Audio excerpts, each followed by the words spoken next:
आपके पास अगर बाइबल है, निकालें भजन संगीता 46 इसको पढ़ लेते हैं।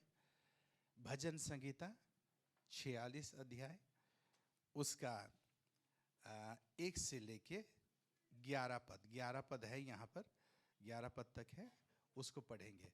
ज़्यादातर लोग दुख और मुश्किल के टाइम में इसी भजन को पढ़ते हैं। 46, भजन संगीता 34, भजन संगीता 46, भजन संगीता 91 जो है ना, एक सुरक्षा का जो भजन है। तो इसके लिए इसको हम लोग आज पढ़ते हैं और देखते हैं कि परमेश्वर हमसे क्या बातचीत करना चाहता है। सारे ध्यान से सुनिएगा। भजन संगीता 46 अध्याय। परमेश्वर हमारा शरण स्थान और बल है, संकट में अति सहज से मिलने वाला सहायक। इस कारण हमको कोई, मैं सही वर्जन पढ़ रहा हूँ ना, मुझे होना चाहिए। इस कारण हमको कोई भय नहीं, चाहे पृथ्वी उलट जाए और पहाड़ समंदर के बीच में डाल दिया जाए, चाहे समुद्र गरजे और फेन उठाए और पहाड़ उसकी बाढ़ से कांप उठे। एक नदी है जिसकी नहरों से परमेश्वर के नगर में, अर्थात परम प्रधान के पवित्र निवास स्थान में आनंद होता है। परमेश्वर उस नगर के बीच में है, वह कभी टलने का नहीं। वो फटते ही परमेश्वर उसका सहायता करता है। जाति जाति के लोग उलझा उठे, राज्य राज्य के लोग डगमगाने लगे। वह बोल उठा और पृथ्वी पिघल गई। सेनाओं का यहोवा हमारे संग है, याकूब का परमेश्वर हमारा ऊंचा गढ़ है। आओ यहोवा का महाकर्म देखो कि उसने पृथ्वी पर कैसा कैसा उजाड़ किया है। वह पृथ्वी को छोर तक लड़ाइयाँ को मिटाता है और धनुष को तोड़ता है। वो भाले को 2 टुकड़े कर डालता है और रथों को आग में झोंक देता है। चुप हो जाओ और जान लो कि मैं ही परमेश्वर हूँ। मैं जातियों पे महान हूँगा और मैं पृथ्वी भर में महान हूँ।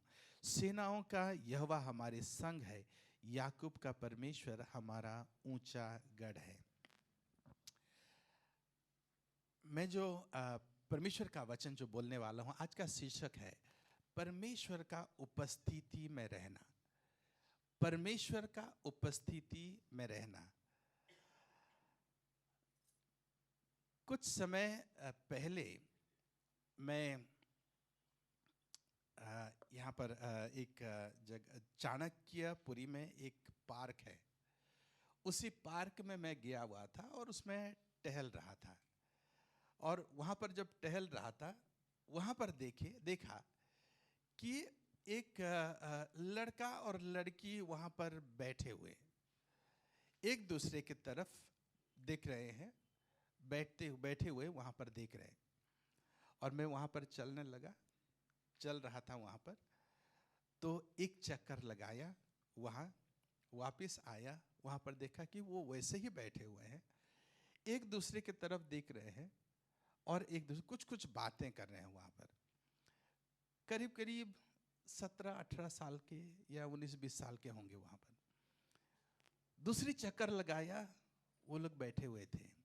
तीसरी चक्कर और चौथे चक्कर में मैं थक गया और मैं सोचा कि मैं बैठ जाऊं। वहाँ पर कुर्सी था, वहाँ बैठ गया। वहाँ करीब 1-1.5 घंटे के बाद मैं वापस मेरी गाड़ी की तरफ जब आया, वहाँ पर देखा कि वही लड़का लड़की अभी भी बैठे हुए हैं और एक दूसरे की तरफ निहार रहे हैं। कभी कभी 1-2 शब्द बात करते होंगे और वैसे ही चुपचाप बैठे हुए हैं और वहाँ पर एक दूसरे को देख रहे हैं। मैंने सोचा, मुझे तो कम से कम 1.5 घंटा हो गया है इसी पार्क में। ये लोग कम से कम 2-2.5 घंटे से पहले ही, उससे पहले बैठे हुए होंगे और वहाँ पर उतने देर से पता नहीं क्या बात कर रहे हैं। अगर कुछ बात नहीं है तो क्यों बैठे हुए हैं? क्या एक दूसरे को देख के मन नहीं भरता है? मैं वही सोचता, और तभी मुझे अपना जवानी भी याद आ गया। जब भी आप किसी को प्यार करते हैं, आप किसी को प्यार करते हैं, उसके साथ बैठ के, आज सुबह सुबह एक टेक्स्ट आया मेरे पास, तो मैं मेरे सारे बच्चों को मैंने भेज दिया उसको। प्यार उसको बोलते हैं कि आप किसी के साथ बैठ के बिना काम का, बिना मतलब का घंटों घंटों बैठ सकते हैं किसी के साथ, उसको बोलते हैं प्यार। आप जिसको प्यार करते हैं उसके साथ घंटों घंटों बैठ के बिना मतलब के, बिना काम का, उसमें आप लोग बैठ सकते हैं। परमेश्वर के साथ भी प्यार वही होता है। परमेश्वर बोलता है, क्या बोलता है? मैं तुझे कभी नहीं छोड़ूंगा, मैं तुझे कभी नहीं त्यागूंगा।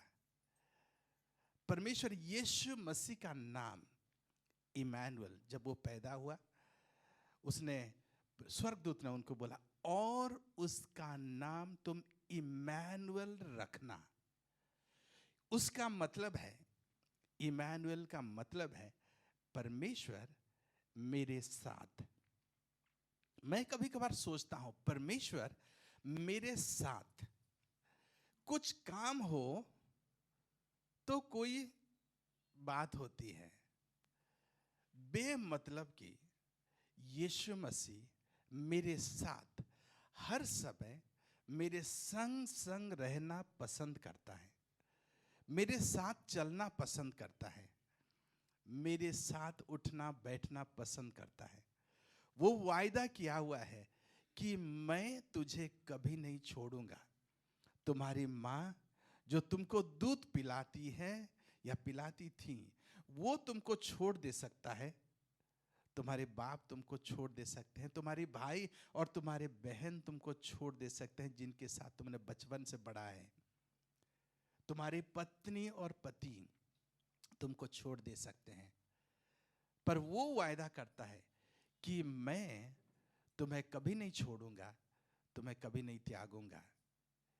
कितना अनोखा प्रेम है कि वो हमसे प्रार्थना, वो हमसे प्रेम करता है।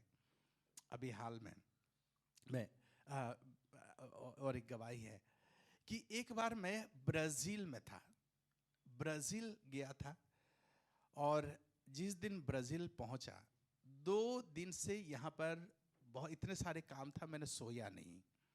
मैंने सोचा कि अभी प्लेन है, करीब करीब मुझे 34 घंटा लगेगा वहाँ पहुँचने के लिए, प्लेन में मैं आराम से सो जाऊँगा। हालांकि प्लेन में सोना नहीं होता है, पर मैंने सोचा वहीं सो जाऊँगा बोल के।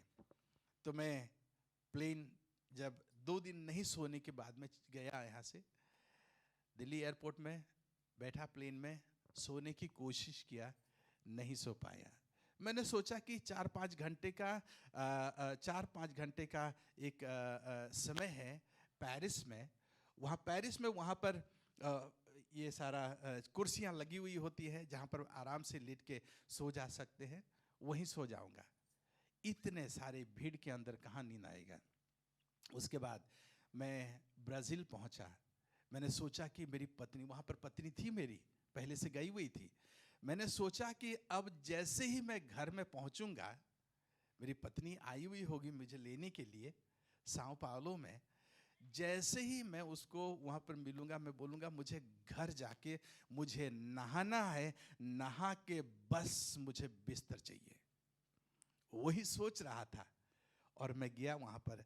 जब सारा सामान लेके साओ पाउलो एयरपोर्ट से निकला, वहाँ पर देखा कि मेरी पत्नी है भी नहीं वहाँ। 2 बंदे आए हुए हैं वहाँ पर, हमारे दोस्त लोग, और उन्होंने बोले कि अभी तुमको जाना है और एक शहर में, जिस शहर करीब करीब 10 घंटे का ड्राइव है। मैंने सोचा कि अभी अभी तो आया, मैं थक गया हूँ, जान निकल जा रहा है, कहीं पे भी सड़क के किनारे भी लिटा दो, वहाँ पर मैं सो जाऊँगा। बस मुझे एक बिस्तर चाहिए, एक कुछ जगह चाहिए जहाँ पर मैं सो जाऊँगा। उन्होंने बोला कि नहीं, अभी 10 घंटे जाना है हमें। और वहाँ पर गाड़ी में जब मैंने घुसा, वहाँ पर गाड़ी में पूरे सारे इतने सामान था, मैं ऐसा कर गया, ढंग से बैठने के लिए भी जगह नहीं था वहाँ पर। उन्होंने बोले कि आपकी पत्नी वहीं पे है, उसी शहर में है, आपको अगर मिलना है तो वहीं चलना होगा। मैंने बोला चलो ठीक है, हम लोग चलते हैं। वहाँ पर गया, ऐसे बैठ के सुबह करीब करीब 8 बजे वहाँ पर पहुँचा। वहाँ पर 8 बजे जैसे पहुँचा, एक होटल करीब करीब 7 बजे पहुँचा। वहाँ पर होटल में जब गया, वहाँ पर होटल में जाके रखा, मैंने सोचा कि अब जाके सो जाऊँगा। उन्होंने बोला नहीं नहीं नहीं नहीं, आपको अभी नहीं सोना, फटाफट 15 मिनट में आप नहा लो, तैयार हो जाओ, क्योंकि आपको प्रचार करना है कलीसिया में। मैंने बोला ये तो किसी ने मुझे बताया नहीं था। तो मैंने साथ ही साथ तैयार हो गया, और तैयार होके वहाँ पर जब गया कलीसिया में, करीब करीब आधे घंटे के बाद वहाँ पर गया। कलीसिया खचाखच भरा हुआ है, करीब करीब 1200 लोग भरे बैठे हुए हैं वहाँ पर। और वहाँ पर मुझे सामने लेके गए, वहाँ सामने लेके वहाँ पर बिठा दिए। और वहाँ पर मुझे ना भाषा आता है, तो उनका भाषा मुझे नहीं पता। लोग पूरे इतने भरे हुए हैं, गाना चल रहा है, किसी को मैं नहीं जानता वहाँ पर। और मुझे प्यास, इतना प्यास लग रहा है।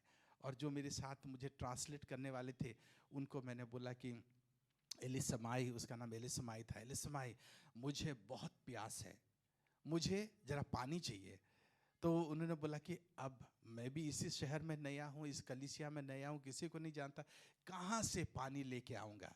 उन्होंने बोला कि चर्च के बाद पानी मिल जाएगा आपको, कहीं मैं ले आऊँगा, अभी सारे प्रार्थना कर रहे हैं, मैं किसको जाके बोलूँ।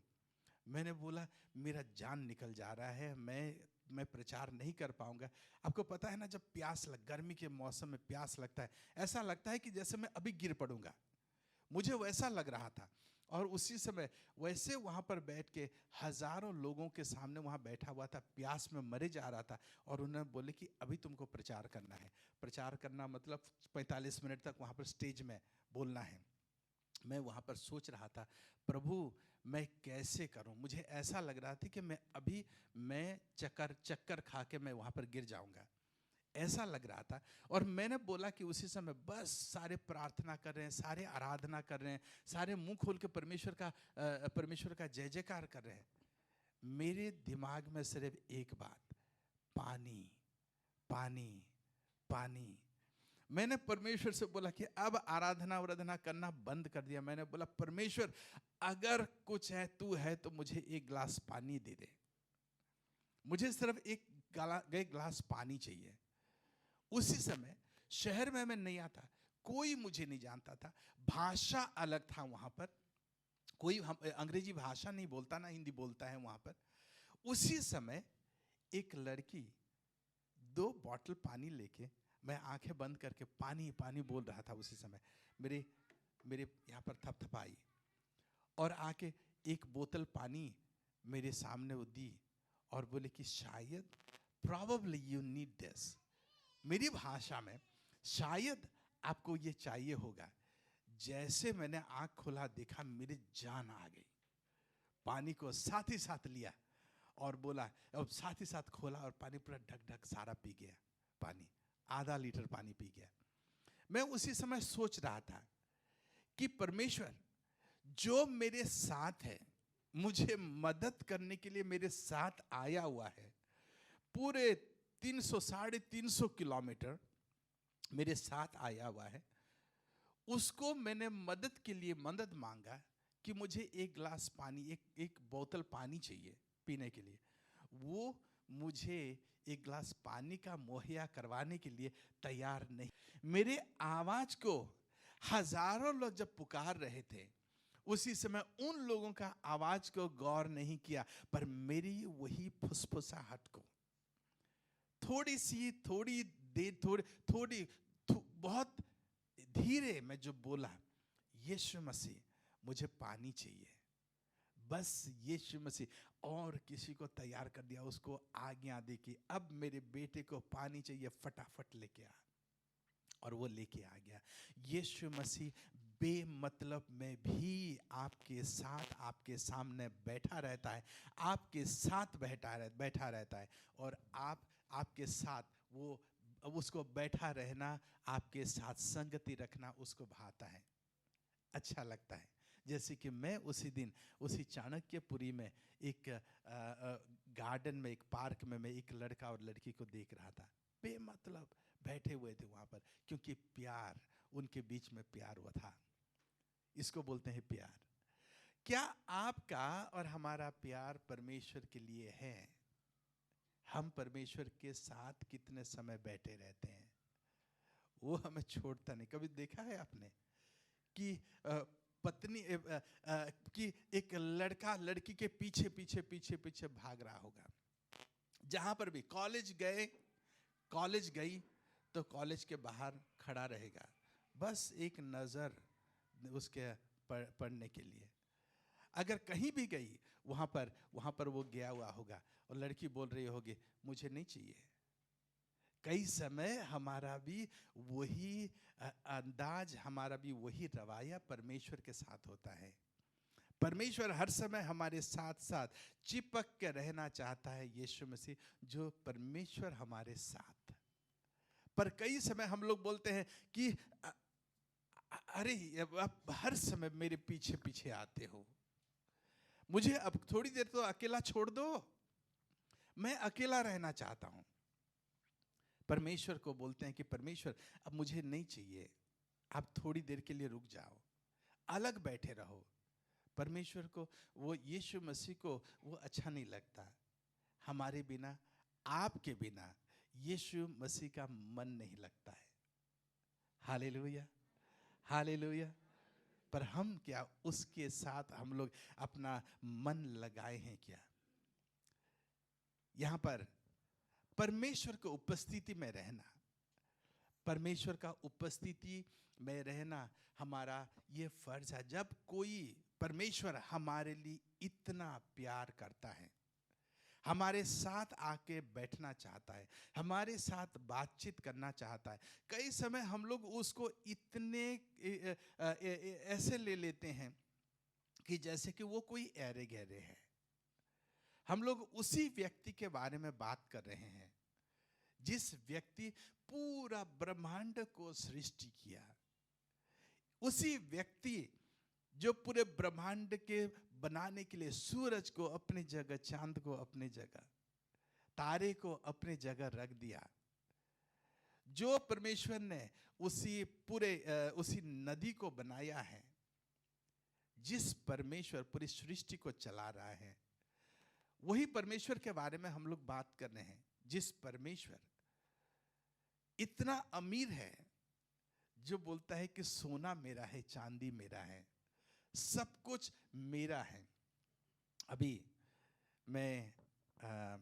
हम लोगों ने हमें एक मौका मिला कि एक छोटा सा ज़मीन खरीदने के लिए। मैं वहाँ पर गया, ज़मीन का कीमत पूछा कितना है बोल के, तो उन्होंने बोला इतने लाख रुपया। मैंने बोला ये छोटा सा ज़मीन है, इतना छोटा सा, ये लोग जैसे बैठे हुए हैं, इतना सा ज़मीन है, कितने लाख रुपया? 30 या 40 लाख रुपया। मैंने बोला इतना छोटे से जगह के लिए 30 या 40 लाख रुपया? अब बहुत मुश्किल है इतना पैसा देना। 30-40 लाख रुपया बहुत पैसे होता है। मैंने सोचा उसी समय, इतने जगह को अगर 30 या 40 लाख रुपया है, पूरे पृथ्वी उसका है, कितना अमीर होगा, कितना अमीर होगा वही परमेश्वर। वही परमेश्वर मुकेश अंबानी जैसे, जेफ बेजो जैसे, ऐसे ऐसे लोगों को, लाखों अरबों लोगों को खरीद दे सकता है। वही परमेश्वर आपके लिए इतना प्यार करता है। वही परमेश्वर कहता है कि मैं तुझे, तेरे से इश्क लगाया बैठा हूं। उसके साथ हम लोग कई समय बोलते हैं कि नहीं मुझे नहीं चाहिए। परमेश्वर चाहता है कि हम उसकी उपस्थिति में रहें, उसके साथ रहें। वो जैसे हमें देखता रहता है, वो हमारी तरफ ताकता रहता है, वो भी चाहता है कि हम भी उसके तरफ ताकते रहें। इस आयत में वहां पर लिखा हुआ है कि परमेश्वर के साथ रहना का फायदा क्या है।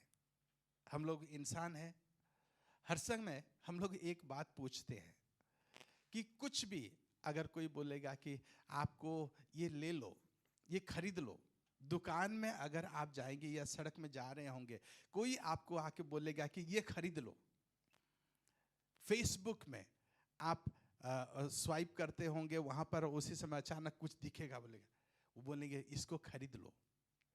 आप अचानक साथ ही साथ आप अपने आप को एक सवाल करते हैं, इससे मुझे क्या फायदा है, मैं इससे क्या करूं।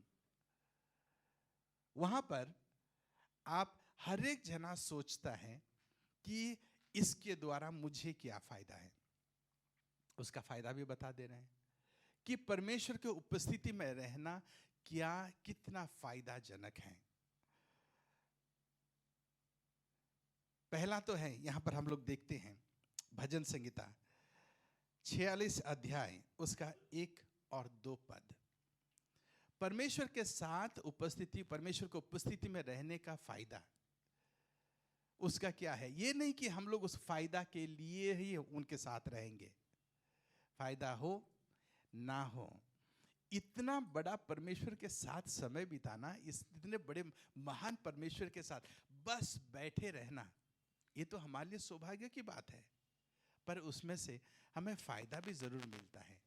परमेश्वर का जो आशीष हमारे जीवन में आता है, वहां पर हम लोग देखेंगे पहला फायदा परमेश्वर के साथ रहने के द्वारा हमारे जीवन में क्या होता है। 1 और 2 पद, परमेश्वर हमारा शरण स्थान और हमारा बल है, संकट में अति सहज से मिलने वाला सहायक है। इस कारण हमको कोई भय नहीं, चाहे पृथ्वी उलट जाए और पहाड़ समुद्र के बीच डाल दिया जाए।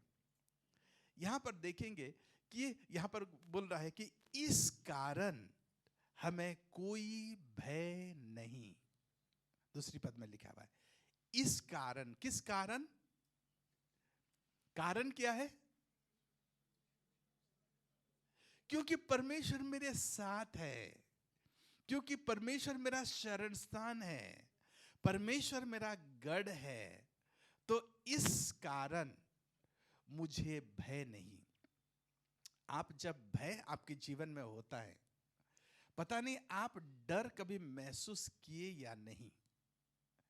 मैं 18 साल का था, अब तभी 18 पूरा हुआ था, और अच्छा मैं दिल्ली शहर में रह रहा था। यहाँ पर आया उसी समय पहला वहाँ पर आया था, और बहुत बड़ा 4 मंजिला 200 गज का मकान में एक ऊपर छत के ऊपर बरसाती में एक छोटा सा कमरा था। उसी कमरे में मुझे रहने के लिए दिया गया। उसी मकान के बगल में वो एमसीडी का टॉयलेट था। वहाँ पर पूरे झाड़ी, कई सारे वहाँ पर पेड़ पौधे थे, और लोग किसी ने आके मुझे बताया कि यहाँ पर ये भूत प्रेत का काम होता है। 18 साल का, उसी समय आपको पता होगा कि कितना कब कैसा डर। जैसे ही बता दिया कि भूत प्रेत का काम होता है, तो मुझे तो वैसे ही डर लगने लग गया। कुछ दिनों के बाद मुझे पता चला कि हमारी बिल्डिंग में उसी समय गर्मी की छुट्टी होने वाली थी स्कूल में। वहाँ पर एक स्कूल टीचर रहते थे, स्कूल का प्रिंसिपल। तो उन्होंने पूरे परिवार के साथ वो गांव में जाने के लिए प्लान किया, और मैं जिसके साथ रह रहा था वो भी जाने के लिए प्लान किए, वो कलकत्ता जाने के लिए प्लान किए।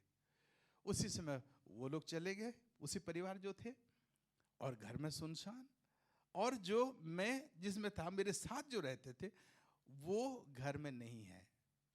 और उसी समय किसी ने बोल दिया आज अमावास का रात है और आप लोग आप ठीक ठाक रहना बोल के। और उसी रात को मेरे दोस्त नहीं है।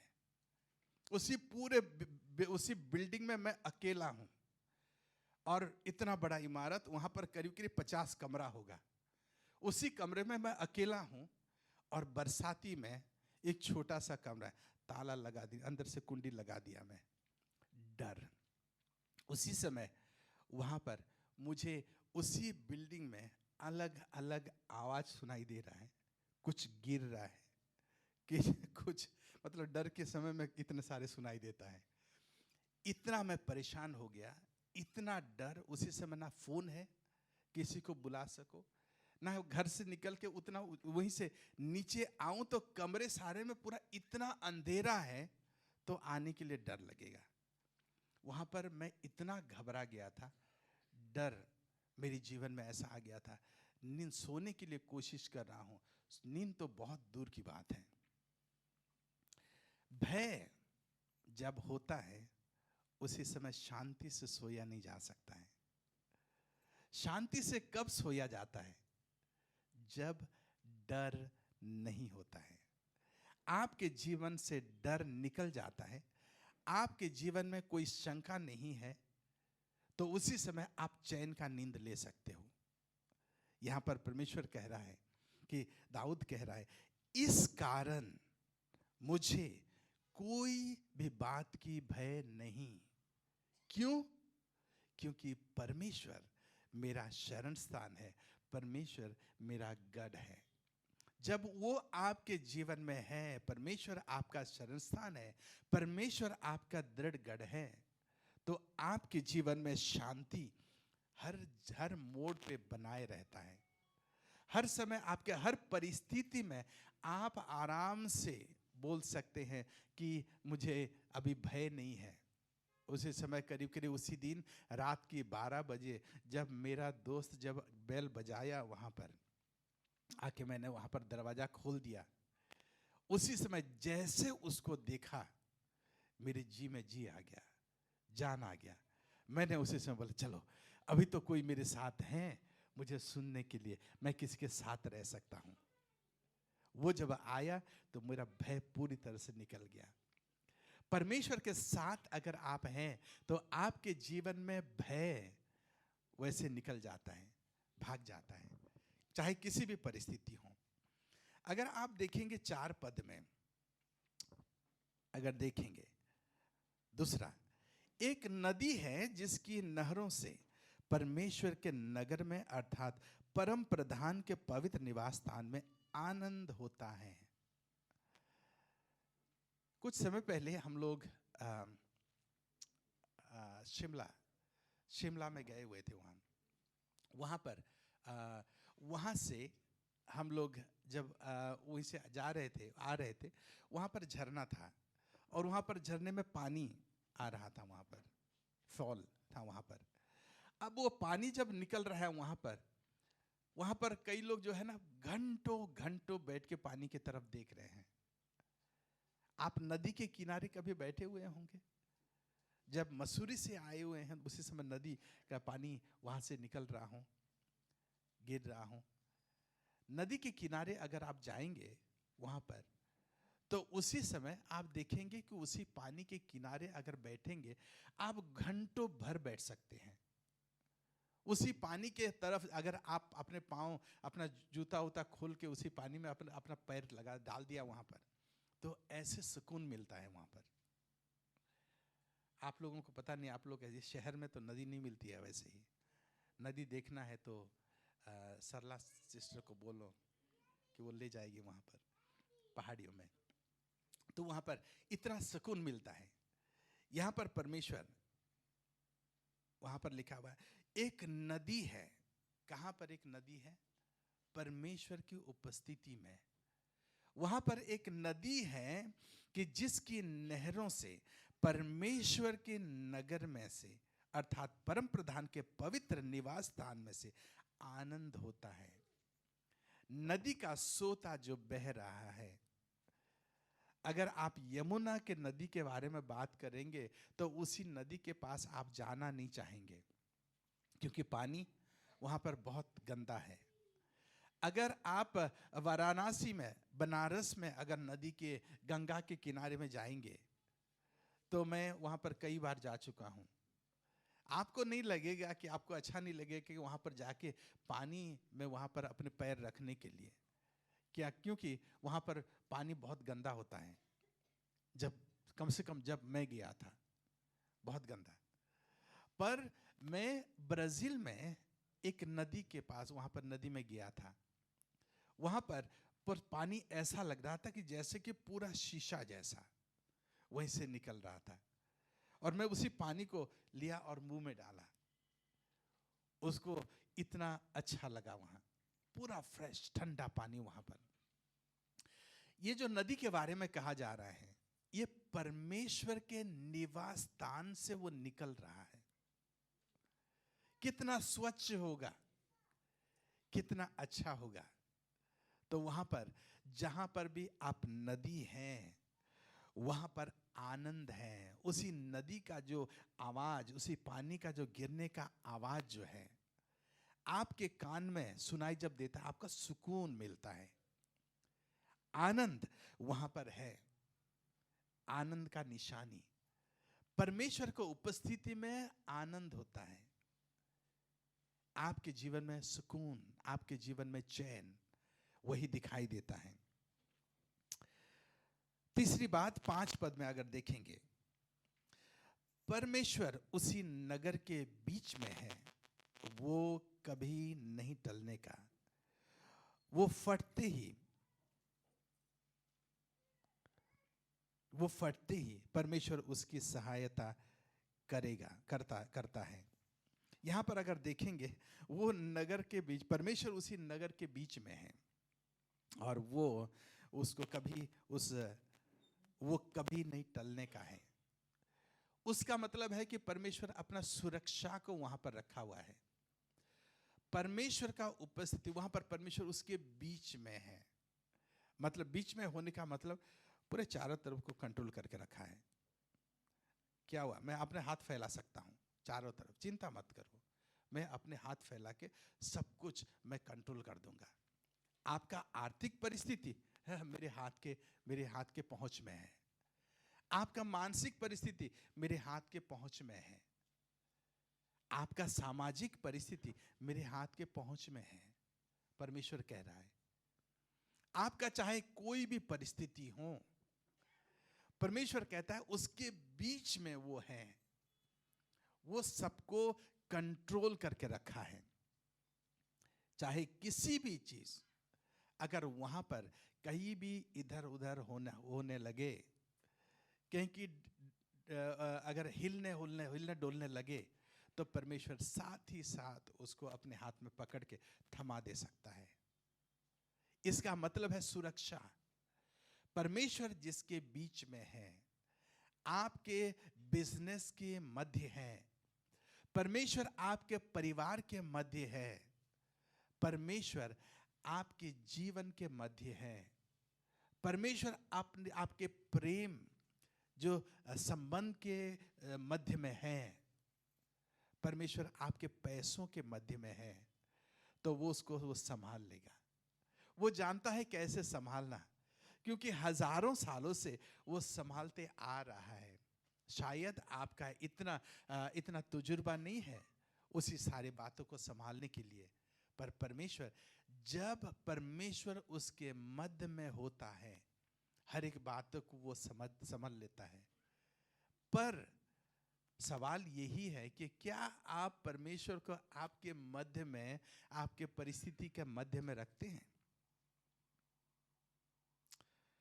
11 पद अगर निकालेंगे, वहां पर लिखा हुआ है कि सेनाओं का 10 और 11, चुप हो जाओ और जान लो कि मैं ही परमेश्वर हूं। मैं जातियों में महान हूं, मैं पृथ्वी पर महान हूं। सेनाओं का यहोवा हमारे संग है। याकूब का परमेश्वर हमारा ऊंचा गढ़ है। परमेश्वर हमारा प्रोटेक्शन, सिर्फ हमारा रक्षा करके हमें संभाल के नहीं रहता, सबको संभाल के नहीं रखता। परमेश्वर ये भी जानता है कि हमारे जीवन में उतार चढ़ाव आएगा। वही जीवन, हमारा जीवन जो है, अगर आप सोच रहे हैं हर समय ठीक ठाक रहेगा, ये आपका गलतफहमी है। आपके जीवन में परेशानी आएगी, आपके जीवन में बीमारी आएगी। अब तक नहीं आया ना, आएगी। आर्थिक समस्या आपके जीवन में आपने देखा नहीं ना, आर्थिक समस्या आएगा। पति पत्नी के बीच में मनमुटाव हुआ नहीं है ना, वो होगा। आपके जीवन में परिवार, आपके पड़ोसियों ने आपके खिलाफ बोला, अब तक बोला नहीं ना, सारे अच्छे अच्छे बोल रहे हैं, एक दिन ऐसा आएगा आपको भी बुरा बोलेंगे। परिस्थिति, विपरीत परिस्थिति आपके जीवन में आएगा, बीमारी आपके जीवन में आएगी, मौत हमारे परिवार में, हमारे जीवन में आएगा। पर जब ये सारे बातें आएगी और आप परमेश्वर की उपस्थिति में हों और परमेश्वर आपकी उपस्थिति में है, उसी समय परमेश्वर आपका रक्षा करेगा, आपका जीवन का रक्षा करेगा, आपका शांति का रक्षा करेगा, आपका सुख और चैन का रक्षा करेगा, आपका धन का रक्षा करेगा, नाश होने नहीं देगा, क्योंकि परमेश्वर हमारा दृढ़ गढ़ है। हालेलुया। परमेश्वर आपका दृढ़ गढ़ है, आपका रक्षा करेगा। आपका अगर बीमारी आएगी, उसी समय परमेश्वर आपका जीवन का रक्षा करेगा, आपका शरीर का, आपका अंग का रक्षा करेगा, आपके पति, आपका पत्नी का रक्षा करेगा, आपका बच्चों का रक्षा करेगा। हालेलुया। परमेश्वर के साथ रहने का मजा कुछ अलग है, उसका फायदा कुछ अलग है। और परमेश्वर तो हर समय हमें कहता है, मैं तुझे अपने पुतली की नाई, मेरे आंखों के पुतली की नाई तुझे रखा हूं। क्या हम उसकी उपस्थिति में रहते हैं? क्या अभी पिछले हफ्ते मैं जा रहा था कहीं, मैं उड़ीसा जा रहा था, तो एयरपोर्ट जाने का समय आया। मैंने बोला कि मैंने बोला कि अभी मैं जाके मैं एक उबर कर लेता हूँ और मैं एयरपोर्ट जाऊँगा बोल के। मेरा बेटा 16 साल का है, बोला कि पापा मैं भी आना चाहता हूँ। बोलता नहीं है, आता नहीं है वैसे ही, पर उसी समय पता नहीं क्या हो गया, उसका दिमाग फिर गया। उसने बोला कि मैं आपके साथ आना चाहता हूँ। मुझे बहुत अच्छा लगा कि ये मुझे, मैंने बोला कि आज कैसे, आज सूरज आप पश्चिम से निकला क्या? उन्होंने बोला कि नहीं नहीं बस वैसे ही आना चाहता हूँ। मैंने बोला कि ये तो अजीब बात है, पर चलो चलते हैं। तो मैं कभी कई समय मैं मौका ढूंढता हूँ कि बात करने के लिए मेरे बेटे के साथ। वो हर समय 16 साल का है, टीनेजर्स जो है ना, वो बात करना नहीं चाहते हैं। वो सोचते हैं कि हम लोग सब कुछ जानते हैं। तो वहाँ पर वो बोला जब कि मैं आपके साथ आना चाहता हूँ, मुझे अच्छा लगा। उसी समय मैंने सोचा, और एक मेरी बेटी को मैंने बोला कि तुम भी आना चाहते हो? बोला नहीं मैं नहीं आना चाहता हूँ, मैं नहीं आऊँगा। मैंने बोला चलो ठीक है, जो आना चाहता है। तो हम लोग गाड़ी में बैठे और गाड़ी में बैठ के हम लोग एयरपोर्ट गए। एयरपोर्ट जाने के टाइम में मैं बैठा हुआ था, वो मेरे बगल में बैठा हुआ था। हम लोग कई सारे बातें करने लगे, वो भी बात करने लगा, मैं भी बात करने लगा। मुझे अच्छा लगा कि कई समय के बाद, मतलब बहुत कम, इतना समय बात करना हमारे, वो इतना समय बैठ के नहीं बात करता है। मुझे अच्छा लगा क्योंकि कम से कम 20 आधा घंटा तो जाएगा। मैं आराम धीरे धीरे चला रहा हूँ गाड़ी, बात करते जा रहे हैं। कई बारे में बात किया। वहाँ पर जब बात किया तो एक लड़की बोली, एक बेटी बोली कि मुझे आपके साथ नहीं जाना है। एक ने बोला मुझे आपके साथ जाना है बोल के। जब वहाँ पर गाड़ी से निकला, वहाँ पर एयरपोर्ट पहुँचे, तो मैं अपने जेब से उसको बोला कि तुम अभी तुम्हारा प्लान क्या है? उन्होंने बोला बस घर चला जाऊंगा। तो मैंने बोला कि घर चले जाओगे तो कुछ तुम्हारा कोई मकसद तो नहीं था मेरे साथ आने के लिए? उन्होंने बोला नहीं, बस आपको छोड़ने के लिए आना चाहता था, बस आपके साथ थोड़ी समय बात करना चाहता था। मैंने जब सुना उसको, साथ ही साथ अपने जेब से, मेरे पास पैसे था, 2000 रुपया निकाला और उसको 2000 रुपया उसके हाथ में दिया। उसने बोला क्यों क्यों दे रहे हो? मुझे नहीं चाहिए पैसे। मैंने बोला बस ये मैं दे रहा हूँ, मुझे अच्छा लगता है देने के लिए। बोला ये बहुत ज़्यादा पैसा है। मैंने बोला ये बहुत ज़्यादा ही मैं तुमको देना चाहता हूँ, 2000 रुपया मैं तुमको देना चाहता हूँ, पकड़ो। उसने बोला नहीं मैं क्या करूँगा इतना सारा पैसा। मैंने बोला कि कोई बात नहीं, मैं एक हफ्ते के लिए जा रहा हूँ, 200 रुपया खर्च करने से या 300 रुपया खर्च करने से वो खर्च हो जाएगा। बोला इतना सारा पैसा क्या खर्च करूँ बोल के, उसके लिए बहुत ज़्यादा पैसा है वो। वहाँ पर उसी समय मैं एयरपोर्ट में गया और मैं सोच रहा था, 2 बच्चे थे, 2 बच्चों में से एक को 2000 रुपया मिला और दूसरे को कुछ भी नहीं, 0 मिला। एक ने बोला कि मुझे मेरे लिए बहुत ज्यादा पैसा है ये, फिर भी मैंने सोचा उसको जचा के दिया वहां पर 2000 रुपया ले। और दूसरे जब मुझे फोन किया, पापा आप 2000 रुपया इसको दे दिया, आपने मुझे कुछ नहीं दिया। मैंने बोला तुम मेरे साथ आए नहीं, अगर आती तो तुमको मिलता, नहीं आए तो मिला नहीं।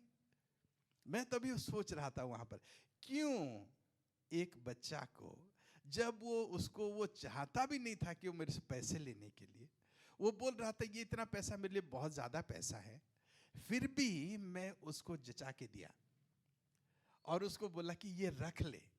उसने बोला नहीं नहीं मुझे नहीं चाहिए इतना, फिर भी मैंने उसको हाथ में दिया, बोला रख ले, जबकि दूसरा का जरूरत है। फर्क क्या है? एक जना पापा के साथ रहना चाहता था, पापा के साथ बात करना चाहता था, पापा के साथ समय बिताना चाहता था, और उसको चाहिए भी नहीं, फिर भी पापा उसको उसके हाथ में दे रहे हैं, रख लो। और एक जना वो उसका जरूरत है, बस मुझे 100 रुपया दे दो, पर वो बोल रहे हैं कि क्यों, मैं क्यों दूं, तुम मेरे साथ तो टाइम ही नहीं देते हो, तो क्यों दो? परमेश्वर के साथ भी वैसा है। परमेश्वर के साथ समय बिताना, ये नहीं कि आपका जरूरत है इसलिए आप समय बिताएंगे। आप समय बिताने से उसका फायदा भी काटते हैं। परमेश्वर बोलता है जब आप उसके साथ चलते हैं, उसके साथ बातचीत करते हैं, परमेश्वर से बोलते हैं परमेश्वर मुझे अच्छा लगता है आपके साथ बात करने के लिए, आपके साथ बैठने के लिए मुझे अच्छा लगता है, आपके साथ बस समय बिताऊं मुझे अच्छा लगता है। परमेश्वर उसी समय जब एयरपोर्ट पहुंचता है तो बोलता है ये पकड़ ले। आप बोलेंगे परमेश्वर ये तो मैंने इसके बारे में मैं बोला भी नहीं, मेरे दिमाग में भी नहीं था आप देंगे बोल के। परमेश्वर बोलता है रख ले, क्योंकि तेरे साथ समय बिताना, तेरा समय मेरे साथ, क्योंकि तू मुझे अहमियत दिया है, मैं तेरे लिए कुछ भी करने के लिए तैयार हूं। Hallelujah, hallelujah. परमेश्वर के साथ अगर समय बिताते हैं, परमेश्वर के संगति में आप अगर रहते हैं, आपको कुछ मांगना नहीं पड़ेगा, आपको भिखारी जैसे मांगना नहीं पड़ेगा। आपका जरूरत को बोलने से पहले वो जानता है, क्योंकि आप उसके साथ समय बिताते हैं, आप उसके संग संग रहते हैं। वो उसका ही तो इंतजार कर रहा है। पूरे स्वर्ग छोड़कर दुनिया में आ गया। इमैनुअल परमेश्वर, परमेश्वर जो हमारे साथ बना, आपके साथ समय बिताने के लिए, संग संग रहने के लिए, और अभी सिर्फ नहीं पर अनंत काल तक आपके साथ समय बिताने के लिए वो चाहता है, ताकि आप उसके साथ अनंत काल तक रह सके। हालेलुया। आइए प्रार्थना करते हैं, आंखें बंद करें। प्रभु यीशु, धन्यवाद देते हैं इस समय के लिए, आपका वचन के लिए धन्यवाद देते हैं परमेश्वर। परमेश्वर ये कितना अनोखा है कि आप मेरे जैसे व्यक्ति के साथ, मेरे जैसे बंदे के साथ आप समय बिताना चाहते हैं, मेरे साथ रहना चाहते हैं, मेरे से बातचीत करना चाहते हैं। परमेश्वर बस मेरी तरफ ताकते रहते हैं। मुझे समझ में नहीं आता, पर ये आपका प्रेम, आपका अनुग्रह परमेश्वर। और कई समय में आपके साथ रहने के लिए मुझे दिल नहीं करता, दुनियादारी में लगा रहता हूँ, कई बातों में फंस जाता हूँ, कई जगह, समय देना चाहता हूँ, पर आपके साथ नहीं। परमेश्वर मुझे माफ़ करें, मुझे माफ़ कर दीजिए।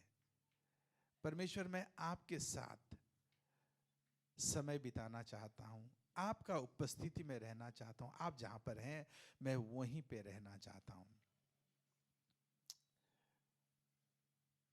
आप में परमेश्वर मेरे जीवन में शांति, मेरे जीवन में सुकून मिलता है। आपकी उपस्थिति में सारा भय निकल जाता है। आपकी उपस्थिति मेरा सारे ज़रूरतों को पूरा कर सकता है। परमेश्वर आप जब मेरे साथ हैं तो मुझे और किस बात की ज़रूरत है। परमेश्वर मेरे अंदर, मेरे जीवन में परमेश्वर मेरे दिल में आपके लिए वही इश्क, उसी प्यार दे दे परमेश्वर, भर दे, ताकि आपके बिना मेरा जीवन में बेचैनी आ जाए। आपको नहीं देखने से परमेश्वर मेरे जीवन में उतावला आ जाए। प्रभु मैं चाहता हूं आपके साथ, आपके संग रहने के लिए। मैं प्रार्थना करता हूं हमारे हर एक जना के लिए परमेश्वर, आपका उपस्थिति का मायना हमें समझाए, ताकि आपका अहमियत हमारे जीवन में हम लोग समझ सकें और आपको गुरुत्व दे सके। परमेश्वर धन्यवाद देते हैं आपका वचन के लिए। धन्यवाद देते हैं यहाँ पर अगर कोई है परमेश्वर जबकि आपके साथ समय बिताने में ये उसका मज़ा नहीं चखा है। परमेश्वर मैं प्रार्थना करता हूँ उनके जीवन में आपका उपस्थिति को जाहिर करें, ये बतलाएं परमेश्वर कि आप उनके साथ हैं, आप उनको कभी नहीं छोड़ते हैं। कुछ लोग यहाँ पर हैं जो कि सच सोच रहे होंगे तो मैं तो अकेला हूँ, परमेश्वर मेरी सुध ही नहीं लेता। परमेश्वर मेरा सुध ही नहीं लेता है। परमेश्वर मेरा प्रार्थना को नहीं सुनता है। परमेश्वर शायद आप तो उनसे दूर नहीं है, पर शायद वो लोग आपसे दूर हैं। परमेश्वर उनको बताएं परमेश्वर कि आप उनको चाहते हैं, उनका हर एक समस्या को दूर करना चाहते हैं, हल करना चाहते हैं, उनके जीवन के बीच में रहना चाहते हैं, उनके परिस्थिति का, उनका बिजनेस का, उनका धन का बीच में रहना चाहते हैं। परमेश्वर प्रार्थना करते हैं हमारे जीवन को संतुलित कर और अपने उपस्थिति में हमें भर दें। धन्यवाद देते हैं परमेश्वर, यीशु मसीह के नाम से मांगते हैं, आमीन आमीन, हालेलुया, आमीन।